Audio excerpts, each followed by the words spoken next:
how did it feel coming into, taking up this mantle, being the new Pink Ranger, being the new Yellow Ranger, being the new Red Ranger, and being the new Blue Ranger? Well, I didn't know the show until I was cast in it, so I didn't really understand the magnitude of, because it was really coming into its peak when I came on the show. And when I arrived, these guys were touring, doing their press junkets, and the movie was about to come out. So I kind of walked into this phenomenon. And Kimberly was very popular, and so I was very aware of that and very respectful of that. And I just didn't know, from day to day whether they were going to keep me or not. It would depend on how well I was accepted. And I think the fact that they went so opposite with Amy and I was probably a good thing. But I had big shoes to fill, and I think she was amazing. So I'm just glad that I was accepted. And I had fun. I just tried to make her... Stop pulling focus, Walter. Are you done? Do you need to get up again? Did you say something? Yes, I did. And I didn't use my theater voice. I used my mommy voice. That's the sweet one. Oh, no, I love Walter.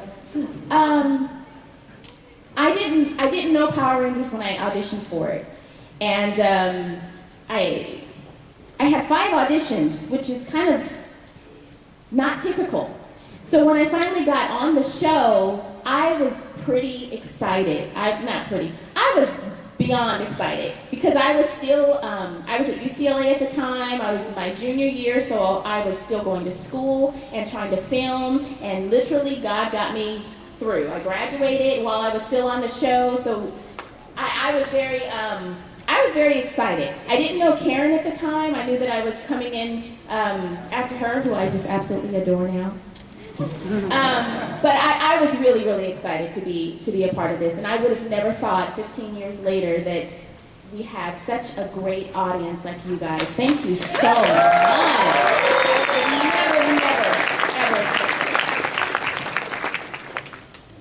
Well, for me it was really tough because it's like I knew like the Red Ranger was the leader. I watched the show like before I came on the show. And I used to watch it and be like, I can do what those guys do. I can do flips, I can do karate. But I did not realize, like how hard it was going to be. And then it was kind of like an awakening for me because when they cast me on the show, they made me wear this muscle suit underneath the Red Ranger suit because they wanted me to try to be like more muscular. So I had this like padded suit. So anytime you saw me in the Red Ranger costume, I had a muscle suit underneath it. So anyway, so it's like, oh man, how am I going to compete with this guy? He's like, he's this big guy, he's like this big figure, and I just didn't know how I was going to do it. But I just said the only way to do it is to try to be different than he was. But they kept putting me in the sleeveless shirts with the red, the red plaid shirts, and I was like, I don't know. But I kind of found my own character really when it became Zeo. I think that's when I kind of got wings, I guess, a little bit. But he had guns though, so he still got it. Boom. When I won't.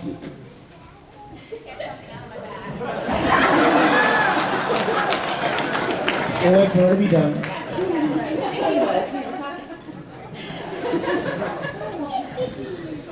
I'm done. Nah, it was, Power Rangers was new. We didn't know anything about it, and we didn't know anything about it, and the character Zach was a character that was developed from nothing, so it was really cool to develop the character as a guy. It took a minute to figure out, how could you make this guy is fighting monsters and he's dancing? How do you make that work? And I was like, okay, well, he's just got to be so skilled. He's got to be like capoeira or something, like he's got to know this form of art and be very confident in what he's doing to be able to hit him and then turn 3 times. So with pop locking and everything else, all the skills I had as far as being a dancer, martial artist, and doing gymnastics, it was just really cool to be able to develop that character and make Zach was very cool. He's the kind of guy who was a friend to everybody and strong and confident and ready to fight. He was always like, I'm Zach here, I'm ready to roll. So He was always ready to be down and be there for everybody, and that's kind of who I am. So it's cool.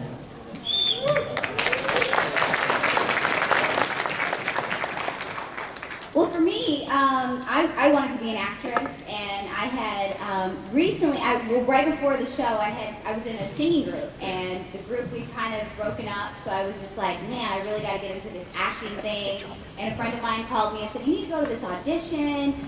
It's for this kids show, and I'd never seen the show. And I remember showing up to the audition, and there was like a line wrapped around the building. And I was like, are you kidding me? We'll be here all day. And something inside of me just said, just go. I mean, what else do you have to do today? You know? And so, exactly. Because I almost went home. Like, I was like, this is crazy. There's a ton, 1,000. I mean, how many people were there? It was like 4,000 people. 4,000 people there. Like, I mean, it was like all day. Like, so American Idol, like, it was like, yeah. And I'd never seen the show, so I was like, wow, I mean, like, really? But I'm so glad I stayed. And 4 days later, my life changed. I was in Los Angeles, and I was on the show. I mean, that's how quick, 4 days. We auditioned, we flew out maybe 2 days later for the callback, and then they were like, tell your parents to ship her clothes. I mean, literally. And so we were just like, in California, we were all super young. And then we found out, I didn't know that we were replacing people, so to speak. I mean, I just thought they were bringing on new characters. Then we found out we were replacing people, and I was like, oh my gosh, like this is gonna be, it could be either really good or it could be really bad. But luckily, you guys, loved us, you guys, and I always wish that it would have been a better situation because, it just seemed like we kind of were thrown onto the set but the thing was, 2 months later we were doing the movie. It all happened so quickly, so I didn't really realize what Power Rangers was until we got back from doing the movie. And it was like this phenomenon, and to be a part of that is larger than life. I mean, all of us, we could probably do a million different movies, but nothing's gonna compare to that show or to that moment. And to have been able to be someone who took, Twee's place, it's such an honor for me. She's such a great person. I didn't really get to meet her. I met her once, but it was just kind of really quick. But just to be able to be a part of that and be the person who replaced her is such an honor. And to meet all of you was such an honor. So that's kind of how it felt for me.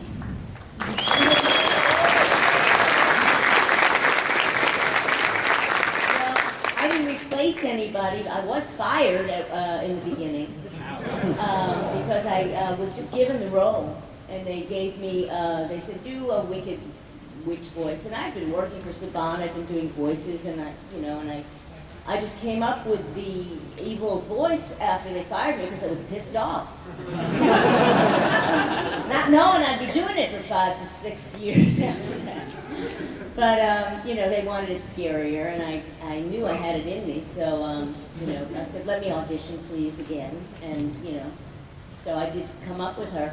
I missed it when they brought Lord Zed, and I lost, I wrote cards to them and wrote out of work Empress seeks employment. And then there was a point there where I'm an on-camera actress as well, and I got the outfit, and I tried to get to be Rita, but they were adamant in making the Machiko Soga character look like her. So Carla Perez looked like a younger version of her, and it was good matching. I thought they did a great job with that. So they kept the same format, which I understand, and it's fine. And Carla would have loved to do the voice. I would have loved to do the on camera, but it worked out, and it's worked out. And out of all the things I've done, Rita's the one. Still the one.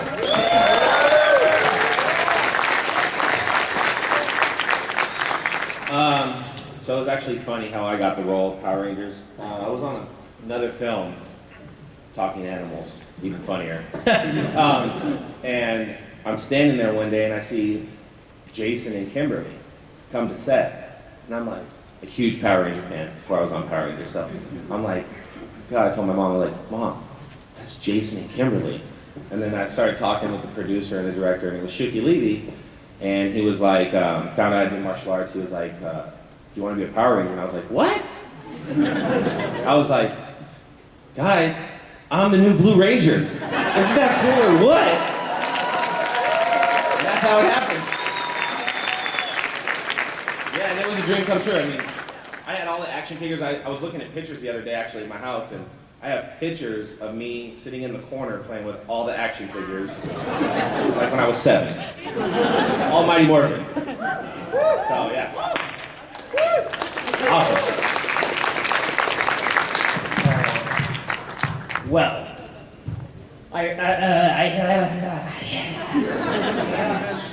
yeah, man. Well, I knew about Power Rangers before I auditioned, of course, and I actually auditioned for the Gold Ranger at the beginning because they were looking for a Jim Carrey type personality. I usually go out for stuff like that, and I got a call back for it. And then Iris, the casting director, she's like, you know what, you'd be perfect for the new. Before they were called Skinny Mac and Big Mac. That's what they used to call them. Yeah. So. We're in that process, like, you know, you'll be perfect for that. I'm like, okay, let me search him. I did my research on the characters, and so I saw Skull, how he did his own thing, and I tried to make it my own while sticking to those mannerisms.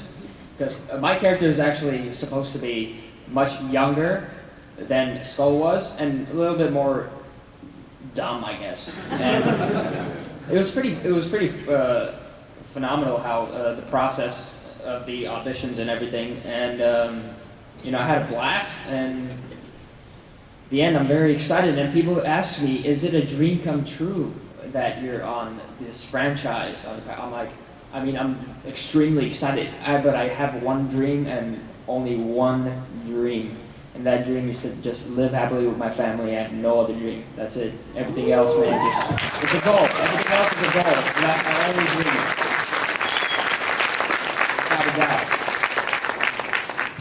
Thank you. And, all hail Empress Rita. During the production, how much knowledge did you know of the original series that you were getting? We didn't really know that much about it. It was they showed us a couple episodes and said this was a show that ran in Japan for like 10 years already, and we were like, really? And they showed us, after we had already been filming, we got a chance to see Zoo Rangers a little bit, but mostly the Japanese footage that was used at the back of the show. There was nothing to relate to as far as the first half of the show as us as teenagers. It was, you know, basically an American concept, that part of it. I guess in Japanese, I never really saw a full episode of Zoo Rangers, so I don't know what they were like as characters, and I probably wouldn't have understood anyway. But yeah, we didn't see much of it, but we knew that it existed. I think I was told that it was a little bit more violent than out here, and obviously they didn't want that. That's why we did a lot of PSAs and stuff like that. Yeah, they tried to take, you know, these very violent adult themes and then try to make it for kids. And so that's why some of the storylines were a little odd. They didn't always make sense. Yeah, I've heard some stories about some of the Japanese footage that was really kind of interesting. It was like, some of it was very adult, so. Yeah. Johnny said he watched one because he was curious. It was an episode where there was like a pipe that sprayed water at him or something, and it turned out that the Zoo Rangers version was actually pee, like it was peeing on the person. So it was very, risque. Not always Power Ranger golden showers. It's not like, just let me see one. Oh, so That's how Goldar was made.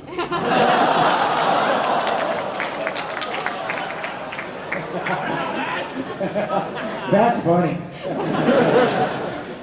I was wondering if there's any accidents or problems, or what it was like working with the pyrotechnics and the fireworks, and how much is special effects and how They much were really careful with that. They were very careful. Like they would not have us within miles from that because they were so worried that somebody would get hurt and production would be shut down or whatever. So we really weren't around it. The stuntmen, I don't know if any of them got hurt. I mean, I think they got more hurt like kicking each other on accident. Us kicking them on accident. Yeah, those are kind of the only injuries that we, you know, just like fighting injuries, but nothing like that.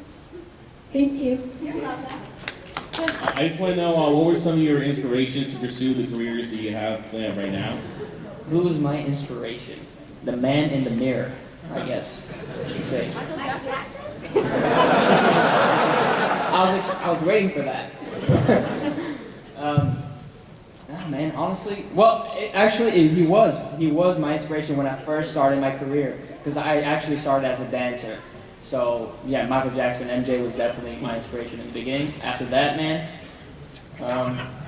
just being yourself, man. That's it. Just being myself, honestly. And I worked with Jason. Jason helped me to pick up my mannerisms for this character, so I appreciate his help. It means a lot. Wow. Yeah, man. Thank you, Jason. Appreciate it. I love you. I guess my inspiration would have to be my karate instructor. I mean, growing up as a kid in a karate studio, it's all I basically knew. My mom, big inspiration in my life. So, and you guys, I mean, come on. Who's from California out here? Who flew in? Yeah!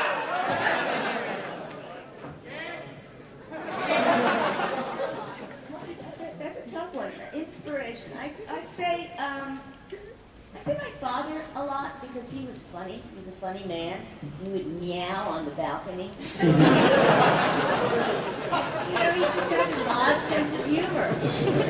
And then there's an actor that some of you people may know called Jonathan Winters. Oh, yeah.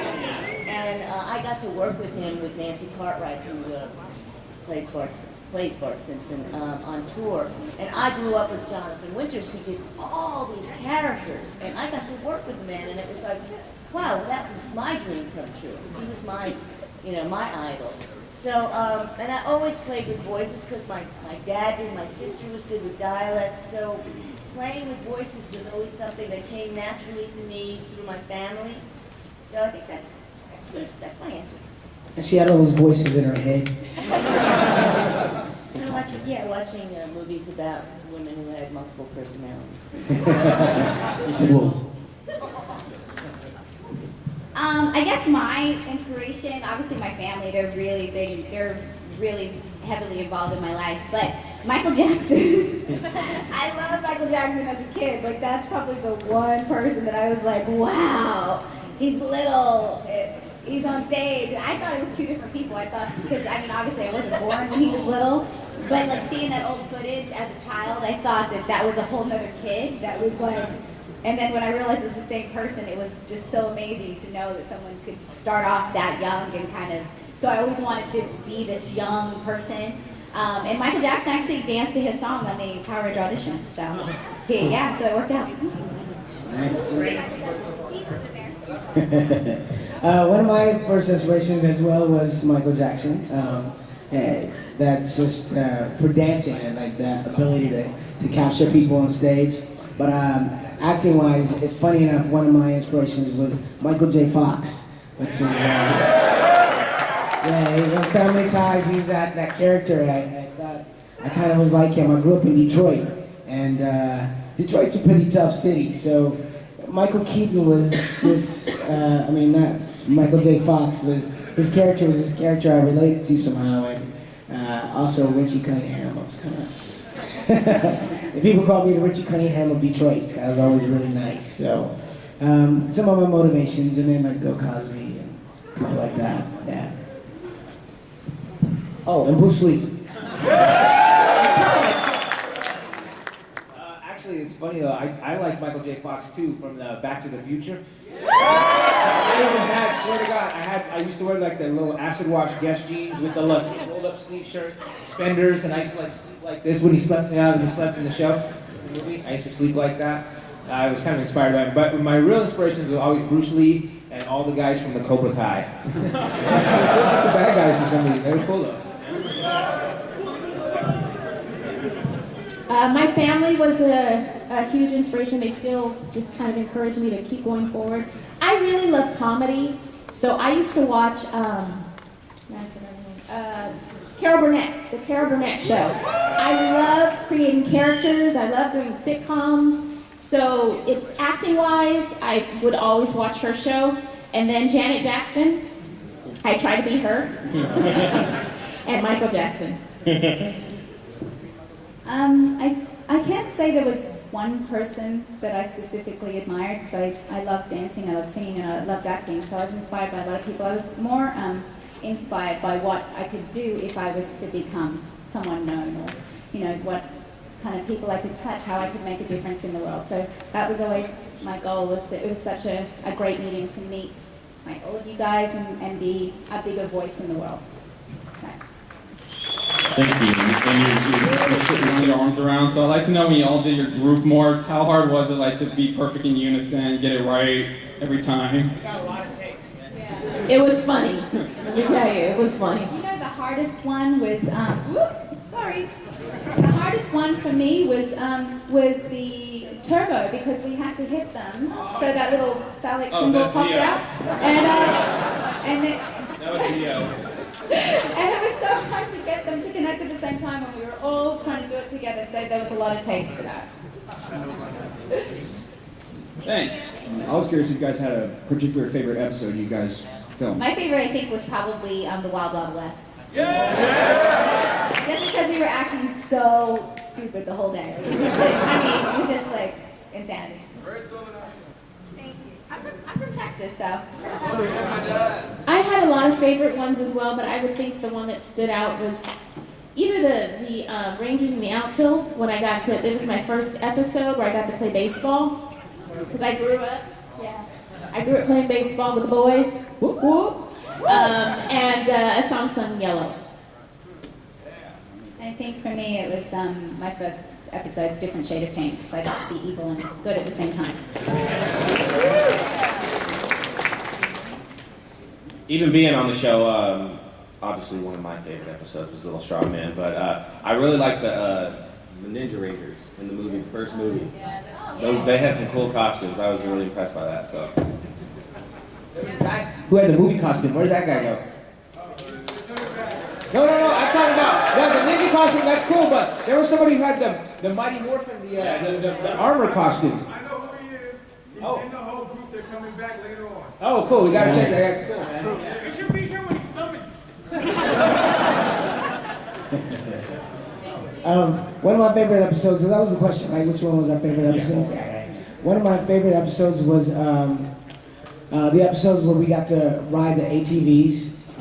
We were out at Canyon Country. The funny thing is Jason Frank, the wild man, was like, they gave us the ATVs. Okay, you guys try to ride them a little, really carefully. We're just gonna go from here to there. And Jason Frank got on and was like, just took off. Everybody's chasing him, and me and Austin St. John were like, we want to do it too. So we all took off, and they're chasing us around, and we were kind of being rebels on the day, but it was a lot of fun. So that was one of my favorite episodes, just because we got to really play on the ATV. No, and they had the jet skis with him, and he did the same thing on the jet ski. It's gone, and they're like, where is he? He's around the corner. They couldn't find him. He's like, crazy. My favorite episode was my wedding. So romantic. Who's watched Netflix? Yeah? Is this a Mighty Morphin question, or do I answer this? No, go ahead. My favorite from Samurai, or just in general? In general. Yeah, man. This episode hasn't came out yet, but it was just me. What?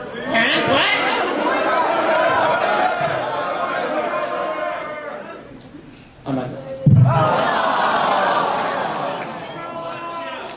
Hey, I was gonna say it, and then you told me not to say it. What do you mean? Now you're sad. What? Becca, what?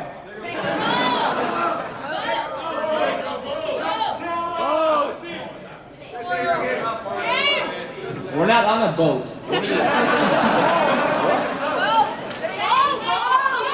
Okay. I vote for Pedro.